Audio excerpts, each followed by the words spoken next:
Welcome back to Truck U. Now the work truck is really taking shape and we've got the track rack system in place. Now he's ready to go and do some extra work, right? But we know when he does that, he's going to be loading stuff into the back, piling things up on the track rack system, and he's going to be weighing it down. So what we need to do is beef up the rear suspension a little bit. Now Hellwig Products has given us a couple different options as far as beefing up that rear suspension goes. Now he has the potential to add a lot more weight to the bed of this truck, but he doesn't have the suspension to support it from underneath. So two different ways you can go in terms of supporting that weight. One is with this Easy 990 helper spring. Now what's nice about it is it's really easy to install, has a 2,000-pound load capacity for the suspension of the truck, and you know what, it starts at an inexpensive price, about 120 bucks. You really can't beat that. Yeah, that is cool, and 2,000 pounds is a lot of weight to be carrying around. But let's say you're one of the guys that's going to go up and above that, right? Maybe up to 5,000 pounds, a seriously heavy load. Well, that's where these airbag systems comes in from Hellwig, and this is a nice system too. You've got all the heavy-duty bracketry right there, and you've got the bags that you put them in, and you can adjust them as far as your ride height goes and keep the truck nice and level, and you can hold a big heavy load, like I said, up to 5,000 pounds, and maintain a lot of comfort when you're doing that. Now, we called this buddy of ours and said, are you ever going to run an additional 5,000 pounds in that truck? And he said, man, I hope not. So I think for today, I think this is going to be the way to go for this particular truck. Hey, I'll make you a deal. You go buy lunch, I'll put these in. You never hear that, so I'm out of here. Good luck, dude.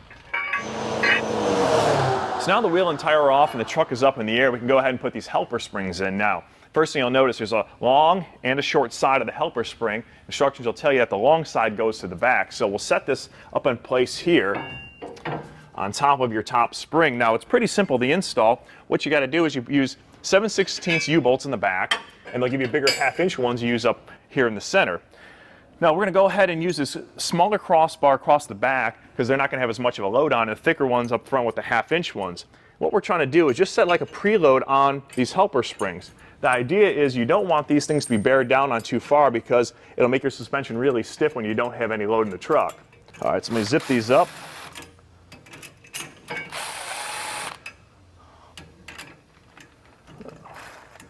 And we want to go ahead and do the same thing on the front.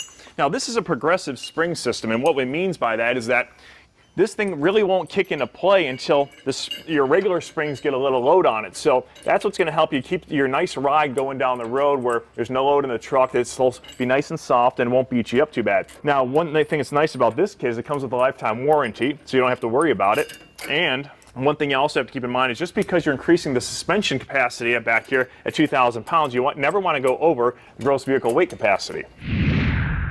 All right, now that you got the preload set on the outside of here and you don't hear any rattles, you know it's safe to go ahead and put the inside ones on. Now these are the 1/2-inch U-bolts. These are a little bit stronger because they're going to need to handle a little bit of load, and you've got the wider crossbar, so those will go in place. Once you run them down, you want to torque them down to about 50 or 60 foot-pounds. Then you can go ahead and double nut them so they won't come undone, and you can set the truck back on the ground, and you're just simply done at that point.